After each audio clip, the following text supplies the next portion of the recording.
tafsir sholat. Pengantaranya Syafiq Riza Basalamah. Bab pertama tentang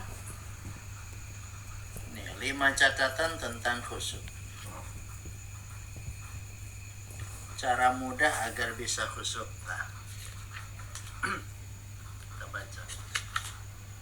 Kita ini kalau nggak tahu kadang merasa nggak penting khusyuk, padahal penting. Mengapa kita tidak khusyuk dalam sholat? Kenapa? Pikiran. Kenapa kita tidak khusyuk dalam sholat? Kalau belum tahu ilmunya dan fadilahnya. Rasul sallallahu alaihi wasallam bersabda, "Fi khamisatin laha a'lamun fa nadhara ila a'lamiha nadratan falamma sallama qala." Rasulullah sallallahu alaihi wasallam pernah sholat dengan memakai khamisah. Khamisah itu baju yang ada coraknya. Nah, itu ada coraknya. Batik, ada batiknya ya. Lalu beliau melihat ke corak itu. Ketika salam beliau bersabda, "Idhabu bihadhil khamisah ila Abi Jahm bin Huzaifah wa'tuni bi ambijaniyah wa innaha alhatni anifan alhatni alihan fi sholati." Antarkan khamisah ini ke Abu Jahm bin Huzaifah dan bawakan untukku kain ambijaniyah milik Abu Jahm, karena tadi khamisah ini mengganggu sholatku. Muttafaqun alaih. Ya Allah Akbar. Rasulullah ingat, oh itu baju ada corak, batiknya kayak gini. Wah, berbeda dengan kita sekarang. Ketika sholat Allahu Akbar, oh di belakang kelihatan wadimor, gajah duduk. Itu mengganggu kekhusyukan. Rasul hanya diganggu oleh satu ingatan, bajunya ada corak di baju orang lain. Suruh pergi, ganti bajunya. Subhanallah, hanya karena lurik baju, Rasulullah Shallallahu Alaihi Wasallam merasa terganggu ketika sholat. Kita loh hidup, ingat apa kalau sholat? Nggak ngerasa terganggu?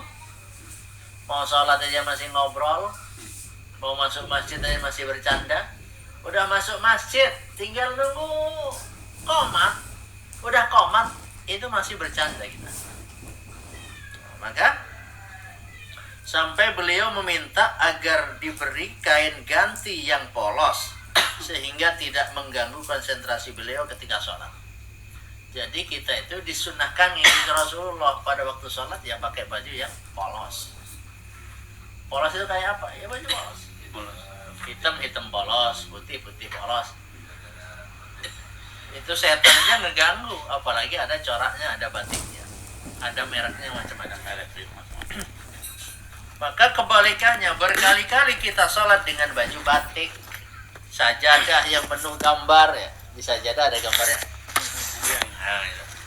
Masjid yang penuh ornamen ukiran, namun kita tidak merasa terganggu ketika sholat. Mengapa itu bisa terjadi? Jadi kita ingat ini ukiran sejadah masjid, gambar apa? Masjid. Tapi kita nggak ngerasa terganggu. Jawabannya adalah masalah konsentrasi. Kenapa? Karena kita nggak konsentrasi ketika sholat. Rasulullah Shallallahu Alaihi Wasallam sangat konsentrasi ketika beliau sedang sholat, sehingga ketika ada sesuatu yang mengganggu, beliau berusaha untuk menghindarinya. Karena saking pengen konsentrasi. Coba sekarang kita kalau mau konsentrasi, lagi konsentrasi itu, terus ada suara-suara apa keganggu kita. Tapi ketika sholat keganggu kita biasa-biasa aja.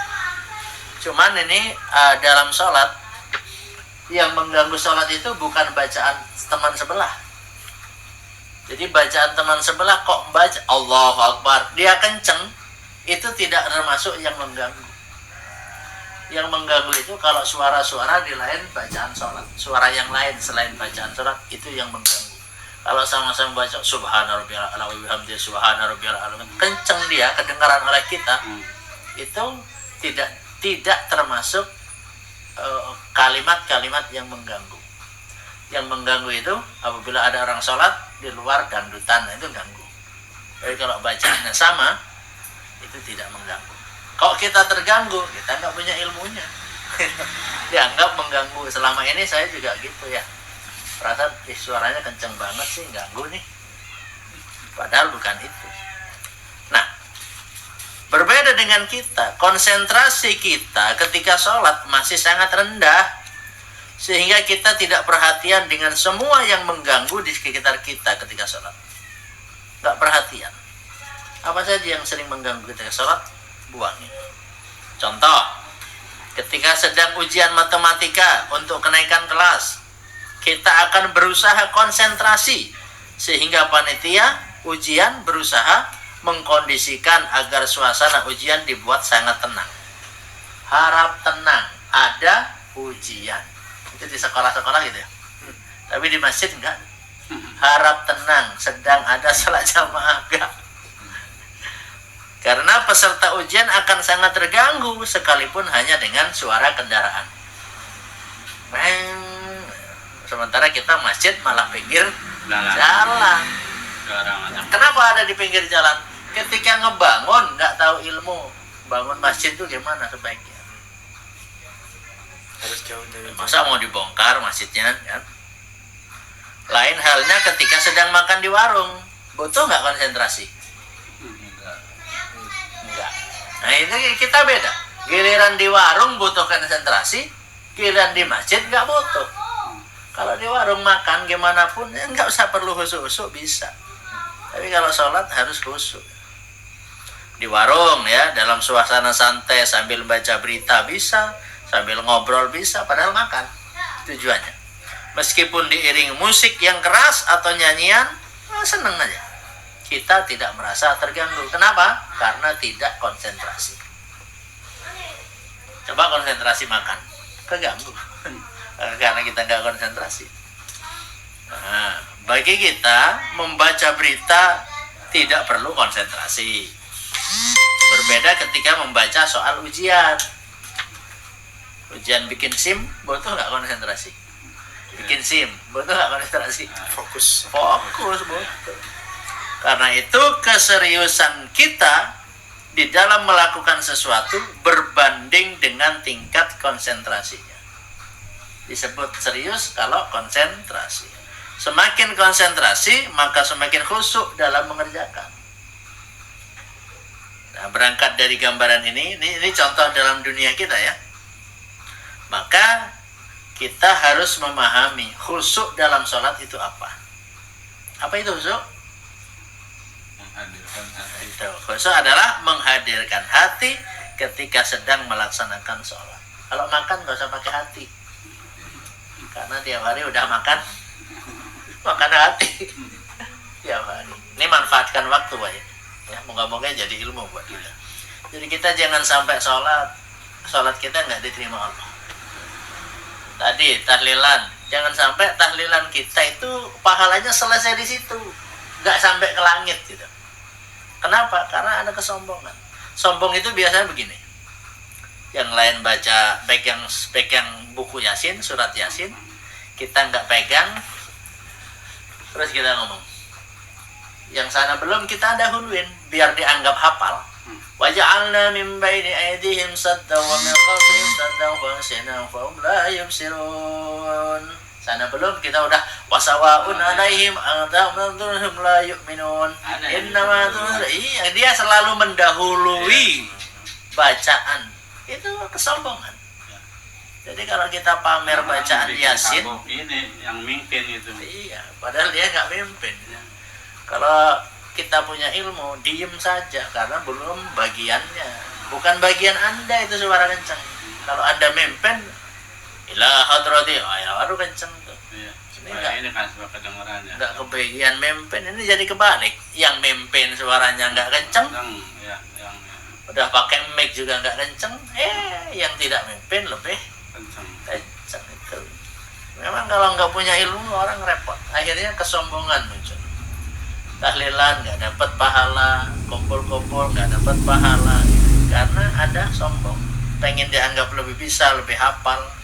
Aku juga nggak pegang buku Yasin, hafal. Nggak ini penyakit, harus dibuang pelan-pelan. Dan setelah kita tahlil nggak ada kok yang ngomong apal ya, nggak ada itu, nggak ada yang negur gitu, ya biasa saja. Makanya kita ini menjadi guru, kenapa? Karena ada murid. Kita ini selalu terhubung dengan orang lain. Menjadi ustadz, kenapa? Karena ada jamaah. Kalau nggak ada jamaah, jadi nggak ustadz. Jadi kita ini dihargai karena ada orang lain yang mau menghargai. Sebenarnya ilmu kita ya segini-gini aja. Maka kemudian ini hudurul qalbi inda talabbusihi bi ta'atillah. Menghadirkan hati ketika seseorang sedang melakukan ketaatan kepada Allah, itulah khusyuk. Sedang ketaatan kepada Allah, menjalankan ibadah kepada Allah dengan menghadirkan hati, fokus, konsentrasi, itu yang disebut khusyuk. Jadi khusyuk berarti menghadirkan hati ketika seseorang sedang melakukan sholat, ketika seseorang sedang membaca Al-Quran, ketika seseorang sedang wiridan. Ini kan wiridan gampang diganggu orang kita. Kenapa? Karena nggak kelihatan khusyuk. Wiridan ya subhanallah, hamba gitu. Membaca tapi nggak tahu apa maksudnya. Membaca subhanallah, subhanallah, maha suci Allah ya. Tapi ternyata hati kita masih kotor. Nyebut maha suci Allah, subhanallah, tapi hati kotor. Ini tidak boleh berkelanjutan. Kita butuh taubat. Karena selama ini kita membaca tapi hati kita nggak sesuai dengan bacaan kita.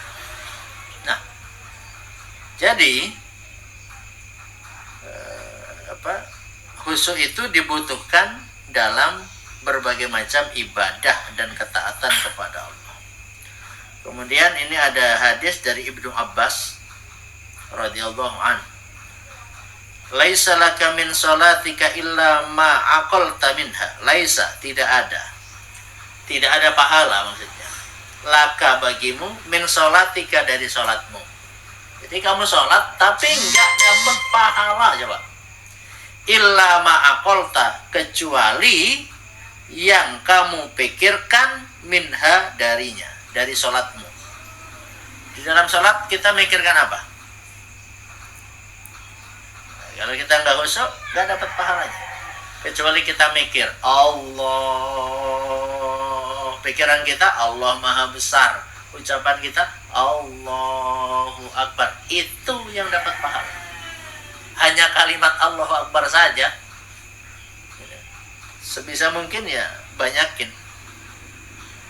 Ya. Kemudian pengaruh khusyuk. Ketika orang itu khusyuk dalam sholatnya, dia akan berusaha tenang dan fokus terhadap semua gerakan dan bacaan dalam sholat. Kita ini kadang jadi makmum, ada imam rukuknya terlalu cepat, ada nggak Pak? Ada. Sujudnya terlalu cepat, sampai saya ketinggalan terus tadi subuh itu.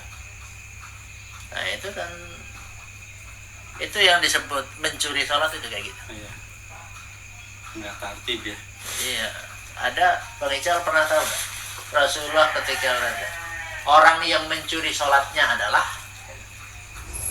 orang, ada nggak orang yang mencuri sholat, kata sahabat?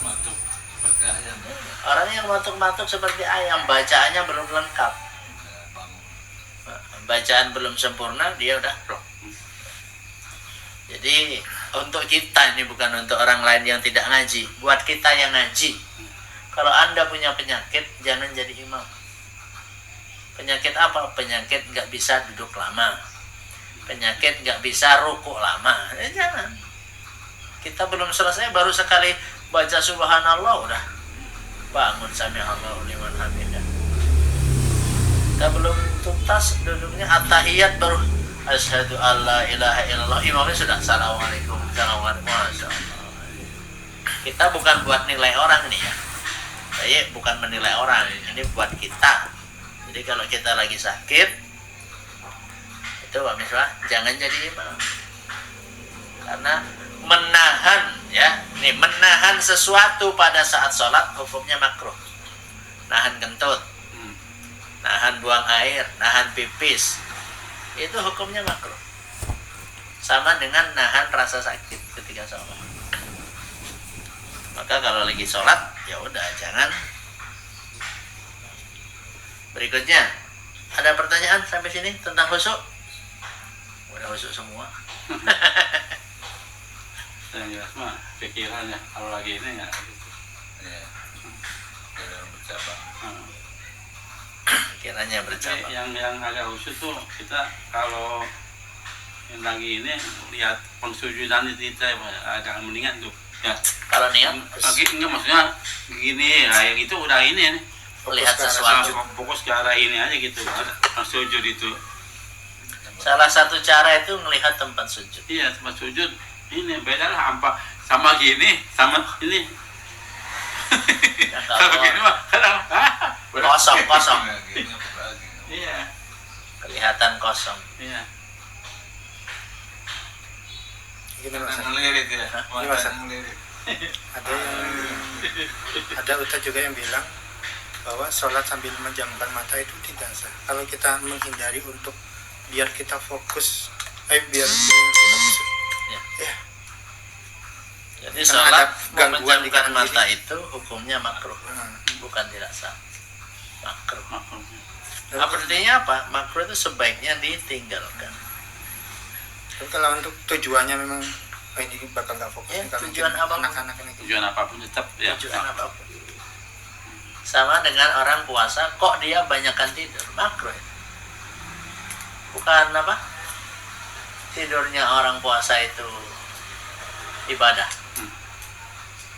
Itu hadisnya perlu dicek. Kalau tidurnya ibadah, ya jangan tidur. Itu mah orang yang senang tidur pakai hadis itu. Rasulullah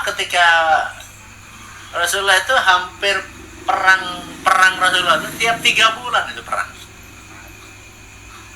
Kok kita hidup pengen tenang-tenang aja. Jadi perang kita perang hawa nafsu. Maka ketika selesai perang Badar, Rasulullah mengatakan, ini masih ada perang yang lebih besar lagi, kata Rasulullah. Kata sahabat, ya Rasulullah ini udah gede besar, udah perangnya udah besar, perang besar. Rasulullah ngomong, apa itu? Jihadul hawa. Jihad melawan hawa nafsu lebih besar daripada perang Badar. Jadi merem untuk supaya khusyuk nggak boleh, makruh. Ya kalau dalam dunia persilatan merem, mengheningkan cipta merem, apalagi yang merem-merem itu bertapa, apa sebelum bertapa? Yang konsentrasi, Fokus. berikutnya. Nah, khusyuk itu ada 2, khusyuk fisik dan khusyuk hati. Khusyuk batin namanya. Khusyuk fisik itu khusyuk zahir, khusyuk batin. Ada zahir, ada batin. Kemudian yang khusyuk fisik itu seperti apa? Ya orang-orang kayak kita. Takbiratul ihram, mengangkat 2 tangan lalu bersedekap gitu. Tenang, diam, ya. Maka dia sudah khusyuk secara fisik. Enggak sholat itu. Itu udah enggak khusyuk. Allahu Akbar. Khusyuk secara fisik. Jadi belajarnya itu fisik aja dulu kayak kita. Kalau batinnya itu mah para wali, waliullah, para ulama yang udah diberikan anugerah oleh Allah, yang sudah nggak butuh dunia. Ya. Benar-benar itu Mas ya. Itu khusyuk. Khusyuk fisik, ya kita tumak nina, diem. Fisiknya kelihatan khusyuk. Nah itu yang saya sebut dengan pura-pura khusyuk. Karena kalau nggak pura-pura, batal. Jadi fisik yang khusyuk itu sama dengan pura-pura khusyuk. Allahu Akbar.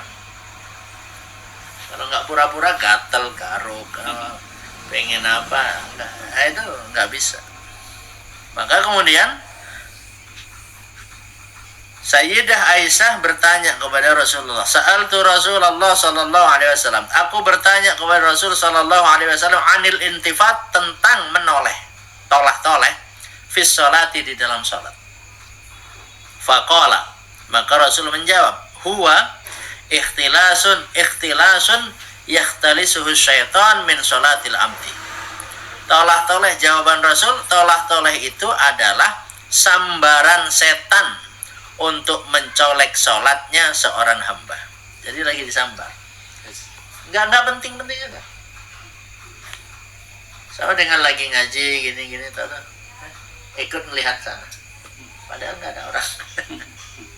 Hanya itu ikhtilasun minas syaitan. Ikhtilasun yakhtalisuhu syaitan min sholatil abdi. Hadis riwayat Imam Bukhari. Hadis riwayat juga Imam Abu Dawud. Nah itu. Jadi kita itu punya tugas apa? Tugas khusyuk secara fisik. Jangan banyak gerak. Bergerak 3 kali batal. Kalau garuk-garuk, Allahu Akbar, mau garuk batal. 1, udah itu nggak boleh lagi. 1, 2 batal. Karena geraknya pasti lebih 3. 1, 2, 3. Kalau gini, Nah itu boleh.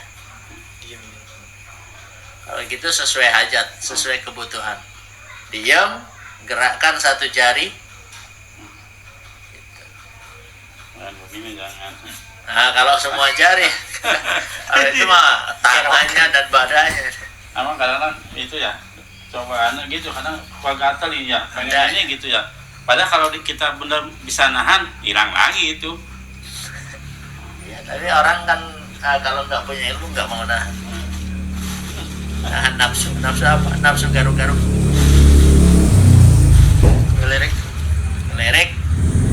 Ngelirik selama dia tidak pakai kepala boleh. Ngelirik itu mata doang kan? Ya, Iya, mata, boleh. mata. Gitu. Nggak- Tapi kan badan nggak gerak. puas. Badan nggak gerak kan ya. Nggak puas kalau kepalanya. Kedip-kedip matanya nggak batal. Mana ya kedipin 100 kali. Nggak batal. Gitu. Yang kedua, khusyuk batin. Apa itu khusyuk batin? Fokus memikirkan isi sholat.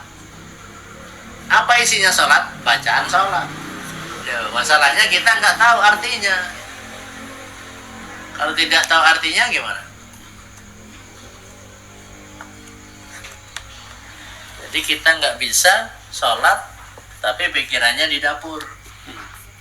Nggak bisa sholat di masjid tapi pikirannya di warung kopi, melayang-layang ya. Ya. Memikirkan usaha, setelah ini ngapain, setelah ini ngambil apa gitu. Memikirkan jodoh, memikirkan pekerjaan, itu tidak khusyuk secara batin. Jadi batinnya nggak khusyuk. Nah, orang yang tidak khusyuk ketika sholat disebut oleh Nabi SAW orang yang sedang ngobrol dengan batinnya, karena batinnya sedang bercerita banyak hal di luar sholat. Di batin Allah Akbar, baca Alhamdulillahirabbil alamin, tapi batinnya itu ngajak ngobrol. Nah itu ya. Idza nudiya lis-salati adbara syaitan wa lahu durat. Ini luar biasa. Hadis dari Abu Hurairah. Bentar lagi waktunya. Habis dari Abu Hurairah, ternyata ya, upaya yang dilakukan setan dalam menggoda manusia ketika sholat adalah dengan mempengaruhinya agar orang itu ngobrol dengan hatinya. Itu pengaruh setan. Dalam sebuah hadis diriwayatkan dari Abu Hurairah, idza nudiya lis-sholati, apabila azan dikumandangkan. Saya pernah dapat ijazah hadis ini dari Syekh Al-Fadani, Syekh Yasin Al-Fadani, ada di Syekh Marwazi, maaf. Syekh Marwazi Al-Fadani ada di daerah Depok. Idza nudiya lis-salati, apabila dikumandangkan adzan, adbara syaitan, setan menjauh sambil terkentut-kentut, walahu duratun, kentutnya kenceng gitu, supaya dia nggak dengar adzan, jauh gitu. Di mana tempat yang nggak ada adzan? Hatta la yasma'at ta'dzin, sehingga setan itu tidak mendengarkan adzan. Fa idza qada an-nida, dan apabila adzan selesai dikumandangkan, aqbala, maka dia datang lagi. Ganggu orang, nggak usah ba'di, nggak usah sholat qobliyah gitu. Nggak usah ngobrol aja gitu, itu diganggu setan. Ketika iqamah dikumandangkan, dia pergi. Ya, dia pergi. Setelah selesai iqamah, dia balik lagi. Lalu membisikkan dalam hati orang yang sholat, ayo ingat A, ayo ingat B. Dia mengingatkan sesuatu yang tidak terlintas dalam ingatan. Tadinya nggak kepikiran, begitu sholat jadi kepikiran karena setan. Kunci. Nah, orang-orang alim itu, ahli ibadah itu, tidurnya lebih ditakuti oleh setan daripada orang awam. Meleknya aja setan nggak takut. Nah, lanjutan hadisnya, hatta yadhalla ar-rajulu la yadri kam shalla, hingga dia lupa berapa jumlah rakaat yang dia kerjakan. Lupa. Duh, saya berapa rakaat? Nah, itu sedang diganggu oleh setan. Hadis riwayat Imam Ahmad, Imam Bukhari, dan Imam Muslim. Ya, wallahu a'lam. Semoga bermanfaat. Amin. Tinggal 10 menit lagi. Terima kasih. Assalamualaikum warahmatullahi wabarakatuh. Waalaikumsalam. Salat itu sudah sibuk. Nih, buku tentang tafsir salat. Ada.